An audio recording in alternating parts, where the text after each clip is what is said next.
Welcome back, friends, and gather round for episode 38 of Simply Walking into Mordor. As always, my name is Nauglir, and a special welcome to you if this is your first time watching. Well guys, we are back here in Evendim, back resuming our normal questing. We're here standing next to Orchalwe. We're going to be helping him out today, so let's just get right into it, guys.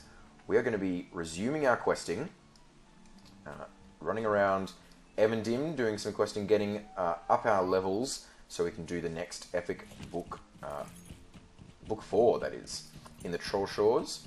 But for now, we are going to continue our questing, which means off to Tham Nambarth.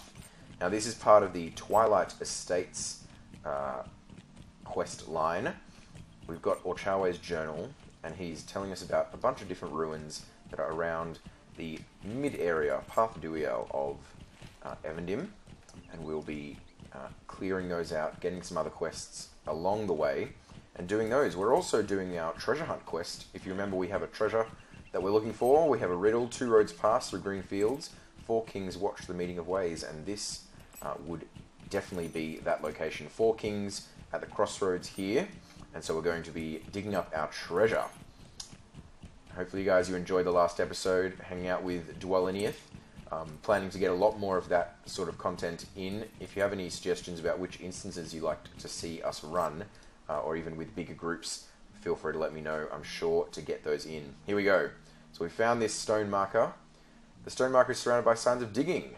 Okay, so it bears an inscription. And it says, "To settle disputes, men fight in the ring of stone. Outside the wall, my marker lies hidden." Alright. Now that is referring to Ostvarod, the town just to the north up there. We've been there once before to get the stable master, but we are going to head south to Tham Nambarth before we head up there. So off we go. Just as we go in here, I am going to make sure we head into our single target mode, because there are not very many enemies in close quarters here. We have to defeat Elk here, and also tear down Ivy whilst we're here. Alright, so here's an elk. This will be a good start to our quests here in Tham Nambarth. Got plenty of strong single target skills to be using, and also we have some Ivy just here for us to tear down. Rightio.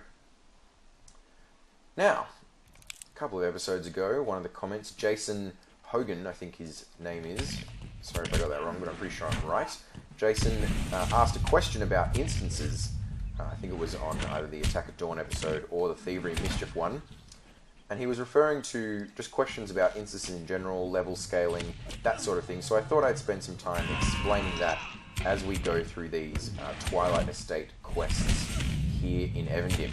Just to interrupt that induction from the elk there. So, Jason's questions were around the instance finder and scaling of instances. And there are a couple of different categories of instances in LotRO, and they all have different attitudes, I guess you could say, with regard to scaling their content. Now, oh, there might be 4 actually. Yeah, there's 4.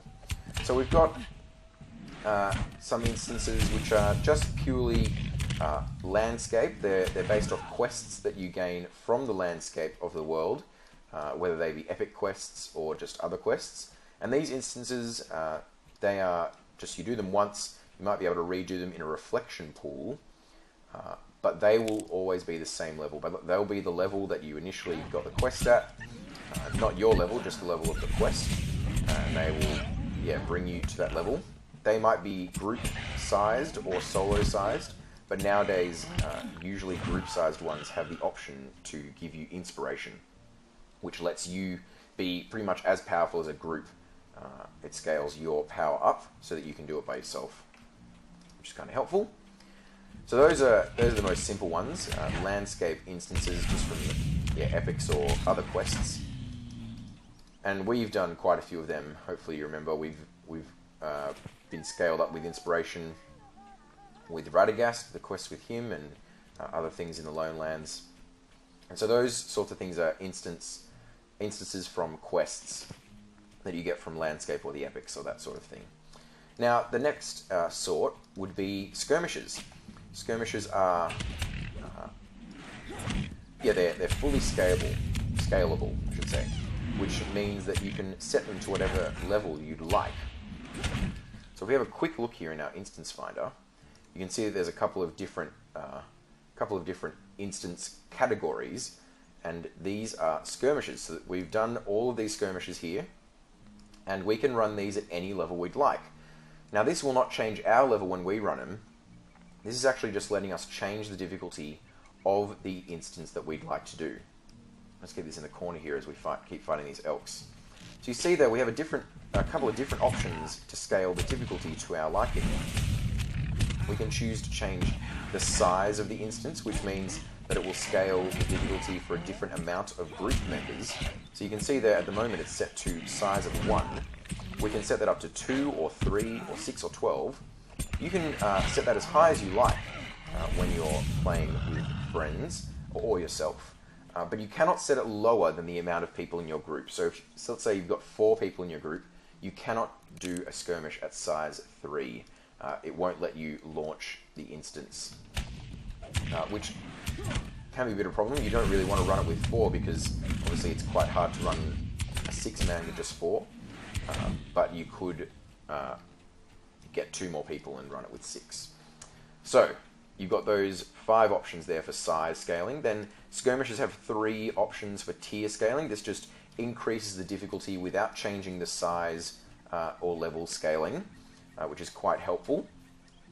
And then also we have level scaling. This will not change the tier or the size, so we're still going to get the same type of enemies in the skirmish.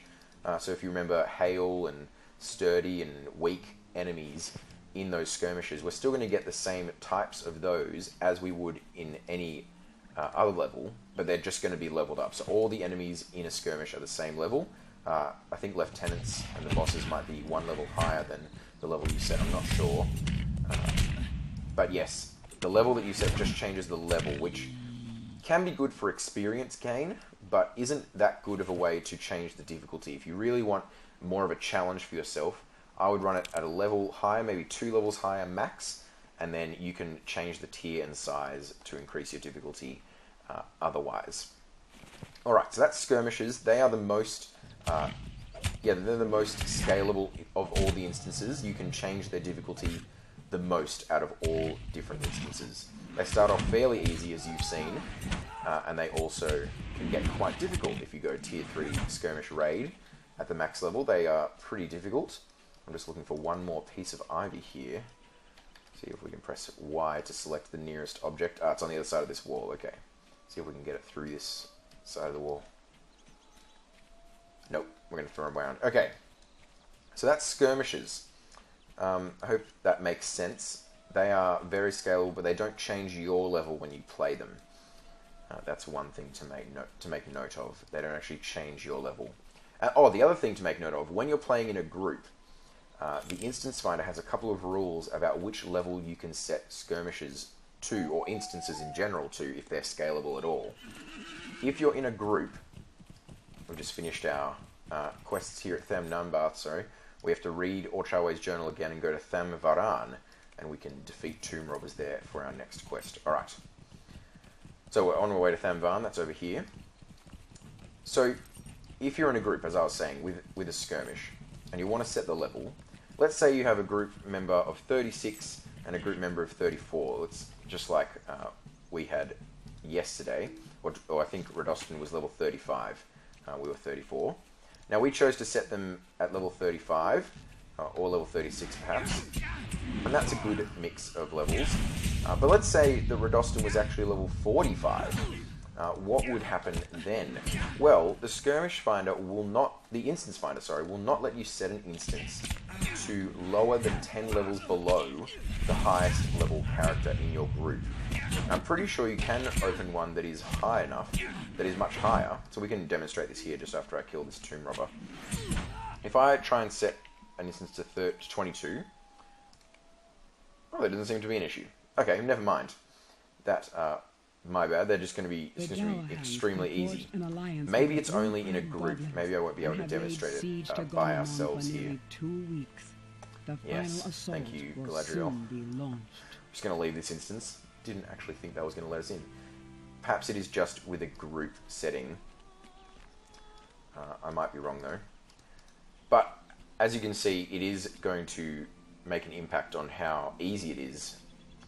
I'm pretty sure you can't set it 10 levels outside any character. It has to be within a reasonable difficulty. I think you can go 10 levels above, but not 10 levels below. I think that you can cheat through it like that, if it's scalable. Okay, we might leave that point in contention. We might test that out at a later date with some friends. Or I'm sure you could look it up. That is another possibility. But yes, so skirmishes scale to any level. They don't change your level. Although their rewards will scale with the difficulty and level that you are as well. So that will be on an individual basis.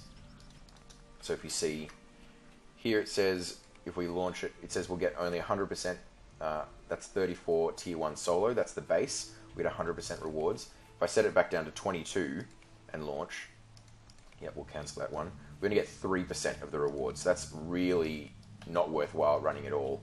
There's no reward for us if we run it. So it's not very useful. Right, so that goes the other way as well. Just trying to keep my train of thought here.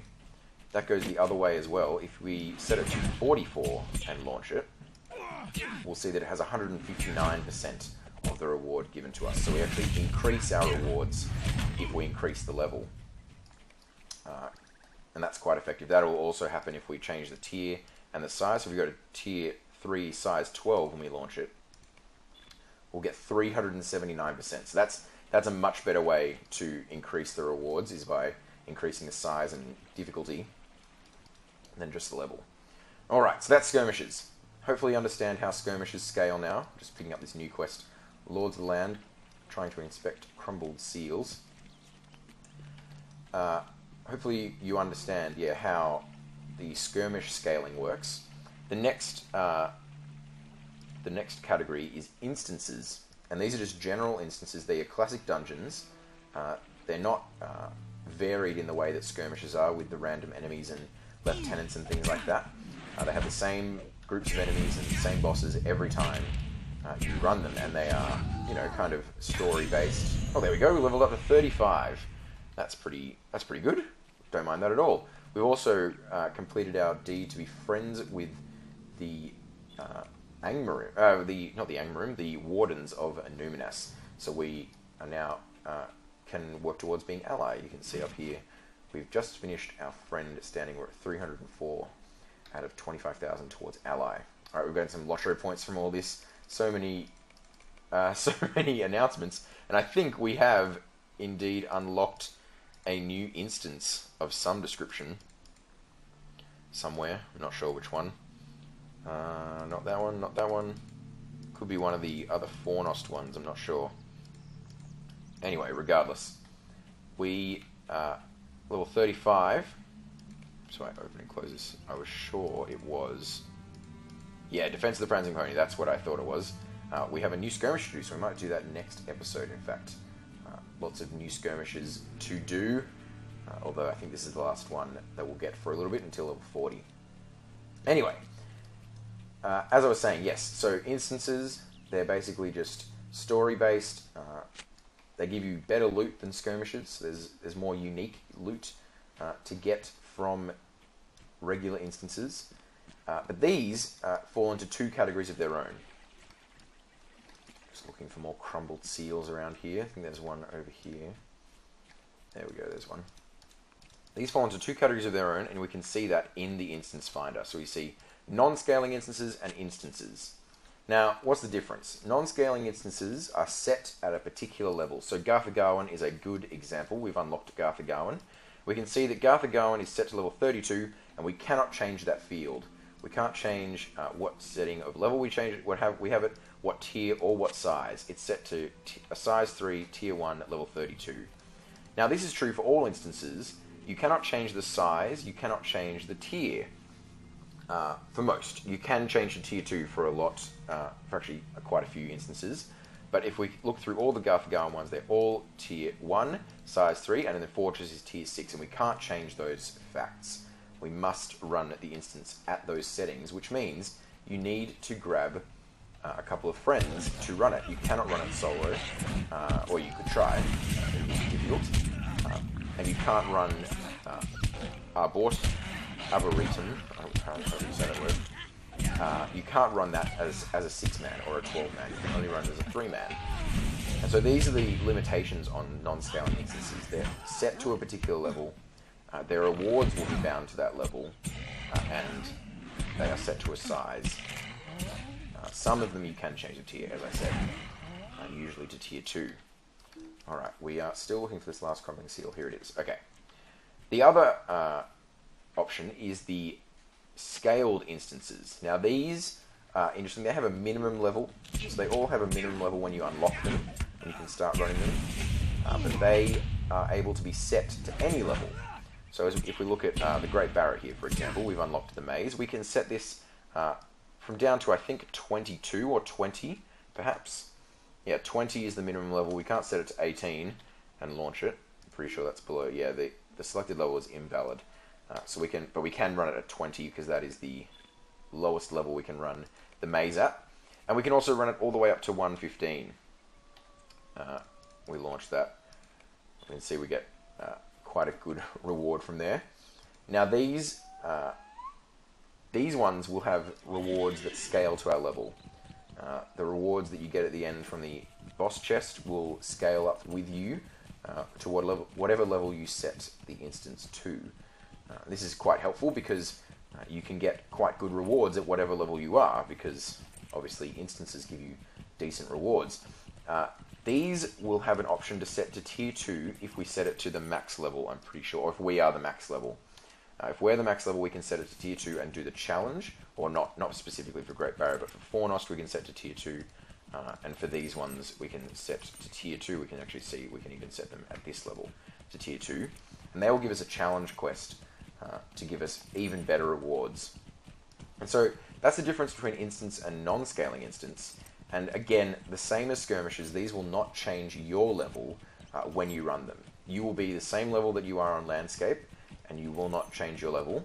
And again, you want to run them within a couple of levels of anyone in your group. So you want to gather people who are of similar level to you. That's the same with skirmishes and instances.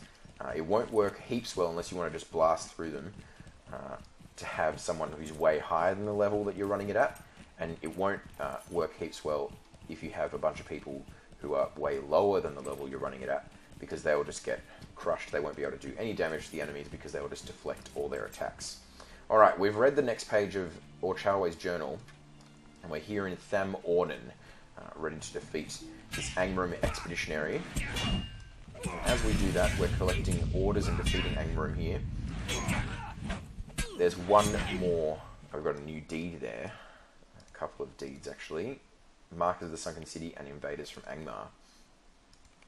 Now, we have one more type of instance to discuss, and that is epic battles. Now, epic battles are a interesting part of the instances in LotRO.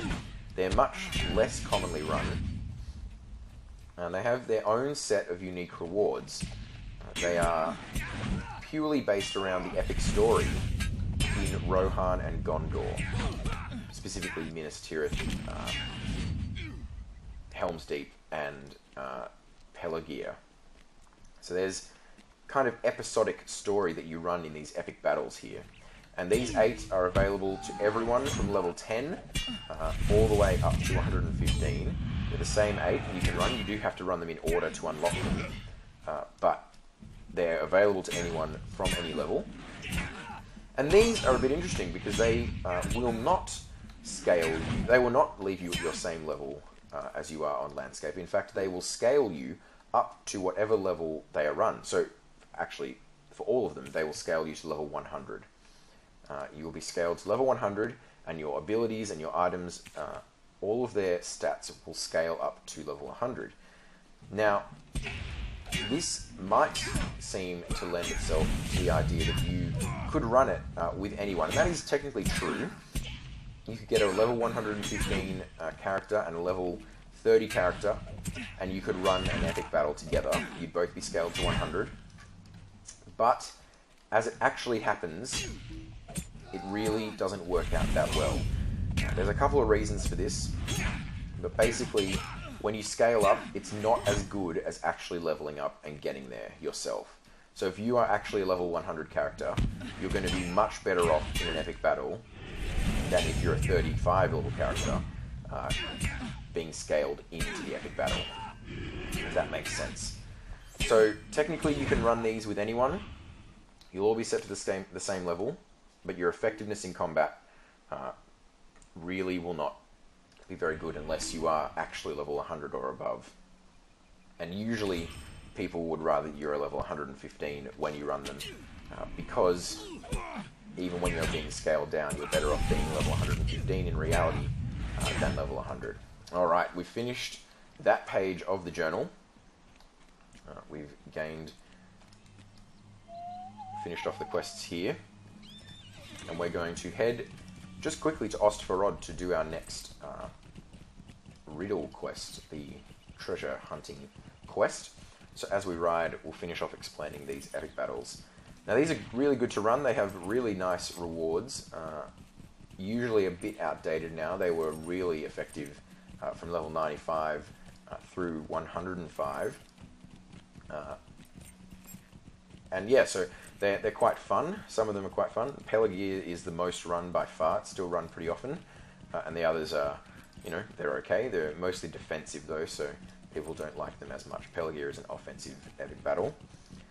The other thing to do with epic battles that people don't usually enjoy running with low level characters is you need ranking in them. So this is the epic battles tab, reached with Shift B by default.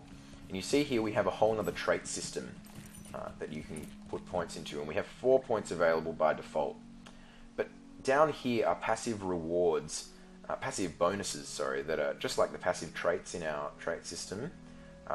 Getting to rank 6 is such a massive bonus because you actually unlock abilities and capabilities. And so if you're not rank 6, or at least rank 5, it's really difficult to run epic battles effectively. Also, you can gain 2 trait points just by getting promotion points. If you earn up to 200 promotion points, you gain 2 class trait points, which is kind of helpful. Now down here is at the stone marker that we are. We're in this kind of Colosseum, said where men fight with fists. So here we are digging up the stone near the stone marker. Let's see, we've got another inscription. From this beach you can see Rantost, a short swim across the water. Okay, so we're going to have to head over to this beach over here. We're going to do that quite a bit later, so we can leave that on the back burner for now. Yes, epic battles, they will be level 100 always, as you can see, and you will scale your character to level 100. But again, there are limitations. You don't really want to be running with people way different from your level. And even I wouldn't even run these before I hit level 100 or 95, because your effectiveness really is not that great until you get up there in the levels. There are a couple of different reasons for that, mainly because of the different stat increases, stat cap and stat level increases over the years.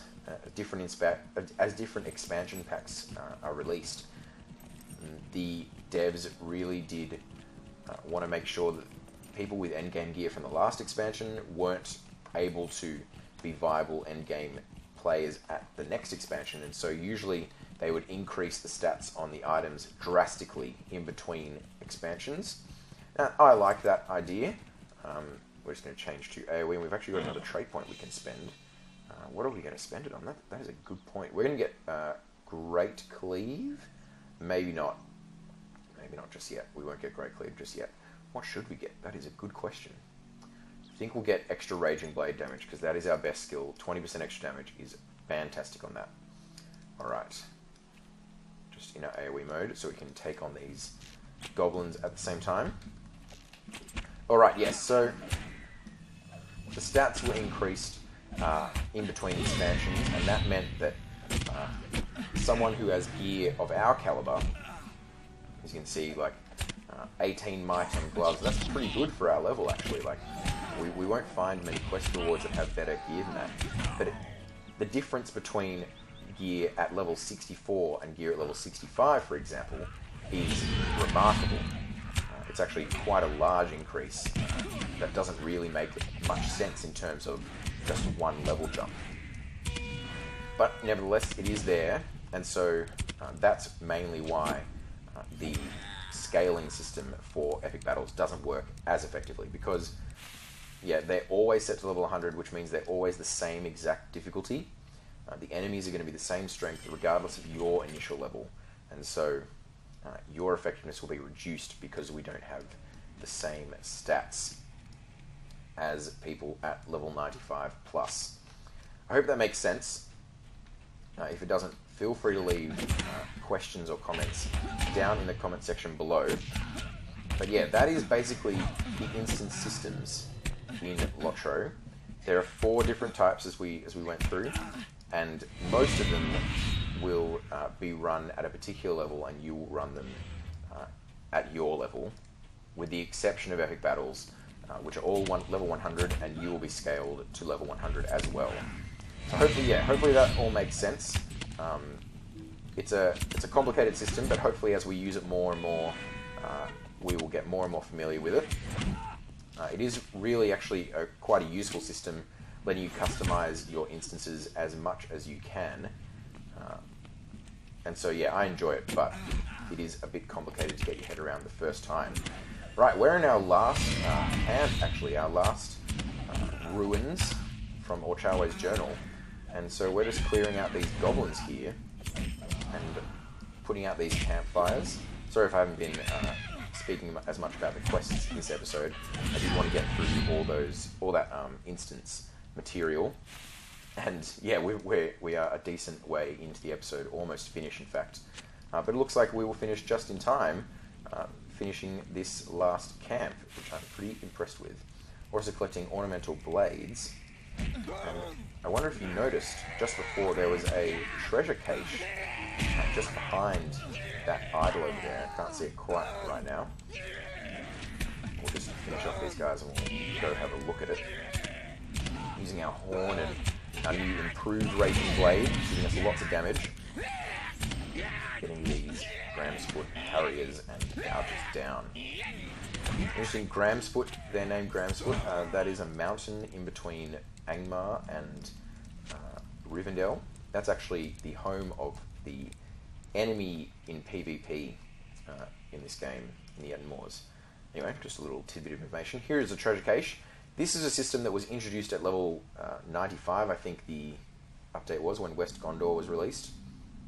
Anyway, regardless of that, there are treasure caches placed all around Middle-earth that you have to go find. The unfortunate thing is you have to be level 90 to collect any of them. So we can't even get a head start on that until we reach level 90, which is a bit unfortunate, but that's alright.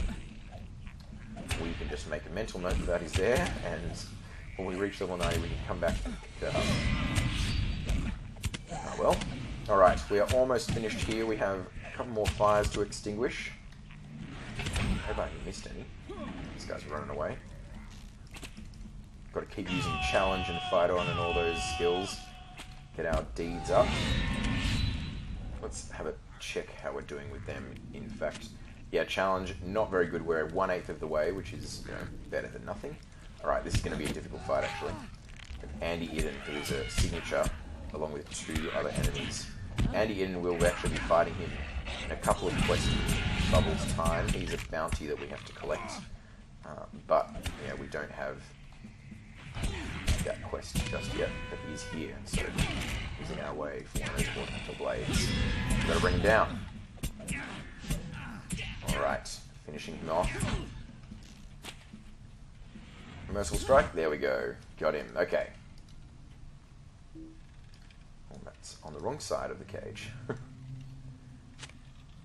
Okay, just a couple more things to collect, then we'll head back to Tinadir, hand in plenty of quests and gain quite a bit of experience. I hope. Hopefully there are 4 more campfires out here, otherwise we have missed some indeed. There are 2 right here that we've missed. Okay, that's good that we picked that up then instead of later. Let's grab them.